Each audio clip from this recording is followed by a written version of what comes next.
Assalamualaikum warahmatullahi wabarakatuh. Apa kabar anak-anakku sekalian? Mudah-mudahan kalian ada dalam keadaan sehat walafiat. Amin ya Allah ya Rabbal alamin. Alhamdulillah, kali ini kita bertemu lagi di dalam mata pelajaran Al-Quran Hadis. Materi yang akan kita bahas kali ini adalah surat Al-Alaq. Kalian pernah membaca surat Al-Alaq? Tentunya pernah ya. Tentunya kalian bahkan sudah hafal surat Al-Alaq minimal dari ayat 1 sampai ayat 5. Nah, kita akan mencari tahu kapan surat Al-Alaq itu diturunkan dan bagaimana isi kandungan dari surat Al-Alaq itu. Sebelum kita menjelaskan surat Al-Alaq, kita akan lihat dulu sejarah turunnya surat Al-Alaq. Ketika Al-Quran sebelum diturunkan, kondisi Arab waktu itu adalah disebut jahiliyah. Jahiliyah itu artinya bodoh. Jadi mereka itu bodoh tentang agama, makanya mereka disebut jahiliyah. Dengan kebodohan mereka tentang agama, akhirnya mereka mencari Tuhan yang lain. Bahkan mereka menjadikan berhala sebagai Tuhannya. Bahkan parahnya lagi, berhala-berhala itu disimpan di sekeliling Ka'bah. Jadi Ka'bah waktu dulu itu tempat penyimpanan berhala. Bahkan waktu itu juga perempuan-perempuan itu dianggap hina. Apabila punya anak perempuan, maka akan segera dibunuh dan akan dikubur hidup-hidup. Alhamdulillah setelah Islam datang, kemudian hal itu satu persatu dihapus.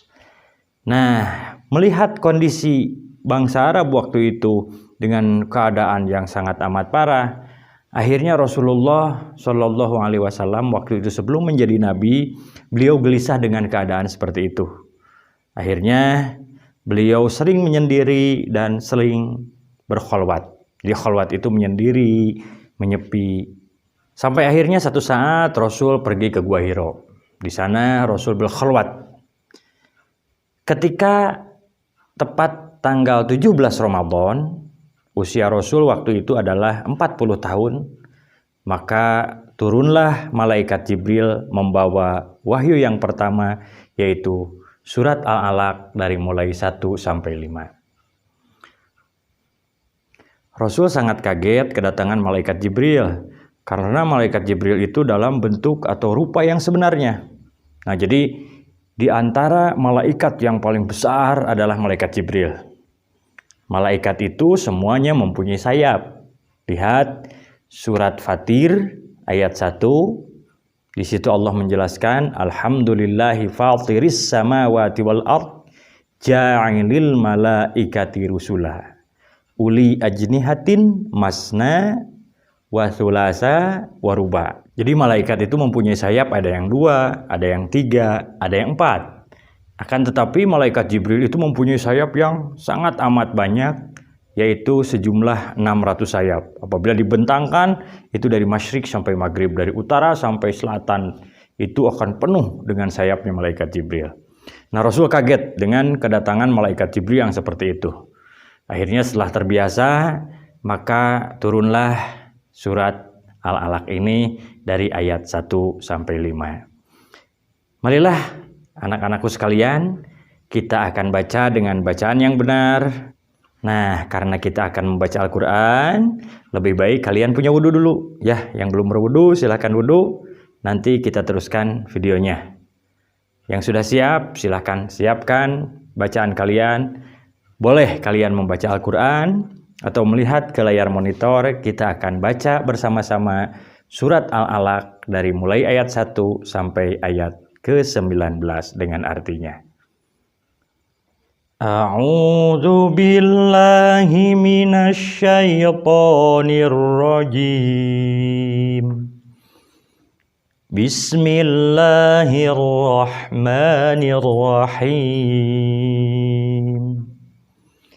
Iqra bismi rabbikal ladzi khalaq. Bacalah dengan menyebut nama Tuhanmu yang menciptakan. Khalaqal insana min 'alaq. Dia telah menciptakan manusia dari segumpal darah. Iqra wa rabbukal akram. Bacalah, dan Tuhanmu lah yang maha mulia. Alladzi 'allama bil qalam. Yang mengajar manusia dengan pena. 'Allamal insana ma lam ya'lam. Dia mengajarkan manusia apa yang tidak diketahuinya. Kalla innal insana layatgha. Sekali-kali tidak. Sungguh manusia itu benar-benar melampaui batas. Ar-ra'ahu istaghna. Apabila melihat dirinya serba cukup. Inna ila rabbika ruj'a. Sungguh hanya kepada Tuhanmu lah tempat kembalimu. Ara'aital ladzi yanha. Bagaimana pendapatmu tentang orang yang melarang? Abadan idza shalla. Seorang hamba ketika dia hendak melaksanakan sholat. Ara'aita in kana 'alal huda. Bagaimana pendapatmu jika dia yang dilarang salat itu berada di atas kebenaran atau petunjuk? Au amara bit taqwa. Atau dia menyuruh bertakwa kepada Allah. Ara'aita in kadzdzaba wa tawalla. Bagaimana pendapatmu jika dia yang melarang itu mendustakan dan berpaling? Alam ya'lam bi annallaha yara. Tidaklah dia mengetahui bahwa sesungguhnya Allah melihat segala perbuatannya? Kalla la illam yantahi lanasfa'an bin nasiyah. Sekali-kali tidak. Sungguh, jika dia tidak berhenti berbuat demikian, niscaya kami tarik ubun-ubunnya ke dalam neraka. Nasiyatin kadzibatin khati'ah. Yaitu ubun-ubun, orang yang mendustakan dan durhaka. Falyad'u nadiyah. Maka biarlah dia memanggil golongannya untuk menolongnya. Sanad'u zabaniyah. Kelak kami akan memanggil malaikat Zabaniyah, yaitu penyiksa orang-orang yang berdosa. Kalla la tuti'ahu wasjud waqtarib. Sekali-kali tidak. Janganlah kamu patuh kepadanya, dan sujudlah serta dekatkanlah dirimu kepada Allah. Shadaqallahul azim. Nah, kalian sudah membaca Surat Al-Alaq dari ayat 1 sampai ayat 19. Sekarang kita akan lihat kandungan dari Surat Al-Alaq. Surat Al-Alaq adalah surat yang ke-96. Dalam Al-Quran urutannya adalah ke-96. Surat Al-Alaq berada antara Surat At-Tin dan Surat Al-Qadar. Nah, di sini posisinya yaitu setelah Surat Wat-Tini Waz-Zaitun dan sebelum Inna anzalnahu fi lailatul qadr. Surat ini berjumlah 19 ayat. Sebagaimana yang telah dijelaskan di awal bahwa ayat 1 sampai 5 diturunkan di Gua Hiro. Nah, ayat ini turun pada tanggal 17 Ramadan. Sehingga 17 Ramadan kita sering peringati sebagai turunnya hari apa? Ya, betul. Hari Nuzulul Quran. Dinamakan Al-Alaq adalah diambil dari ayat yang kedua. Perhatikan. Iqra' bismi rabbikal ladzi khalaq. Khalaqal insana min 'alaq. Nah, inilah pengambilan nama surat, yaitu Surat Al-Alaq. Anak-anakku yang Bapak cintai, kandungan dari ayat 1 sampai 5 adalah perintah kepada kita untuk senantiasa belajar.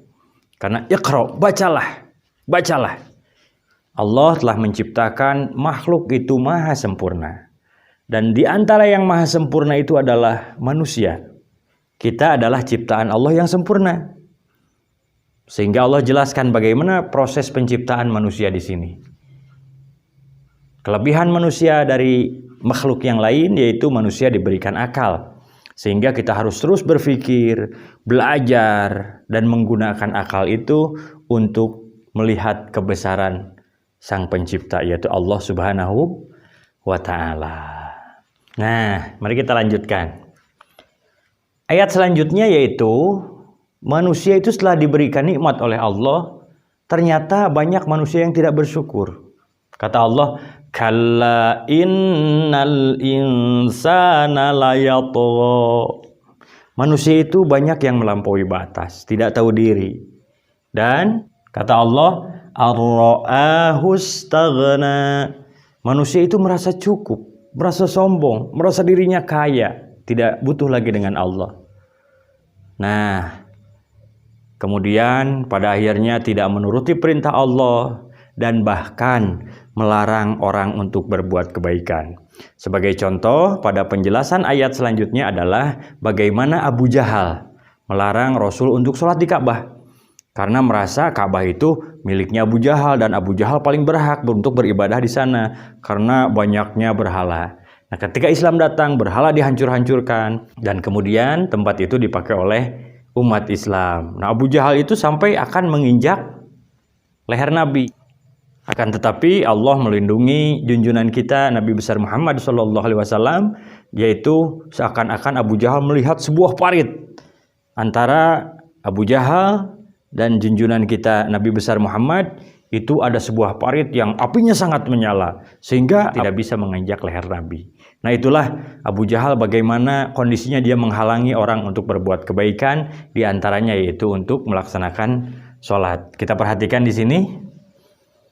Ara'aital ladzi yanha 'abdan idza shalla. Jadi inilah pekerjaan Abu Jahal, bagaimana Abu Jahal melarang Nabi melaksanakan sholat. Nah, ayat selanjutnya Allah menjelaskan, alam ya'lam bi annallaha yara, bukan Allah melihat. Allah itu melihat kita. Kalla la illam yantahi lanasfa'an bin nasiyah nasiyatin kadibatin khati'ah. Kalau mereka tidak berhenti dengan kelakuan, Allah akan tarik ubun-ubunnya ke neraka. Nauzubillah, summa nauzubillah min dzalik. Dan Allah tantang, falyad'u nadiyah. Silakan kalian panggil teman-teman kamu yang akan menolong kamu. Kata Allah, sanadda'u zabaniyah. Kami akan mendatangkan malaikat zabaniyah yang akan menyiksa mereka. Kalla la tuti'hu wasjud waqtarib. Jangan kalian ikuti perilaku mereka yang mencegah kebaikan. Bahkan kita harus wasjud waqtarib, kita harus sujud kepada Allah dan semakin mendekatkan diri kepada Allah.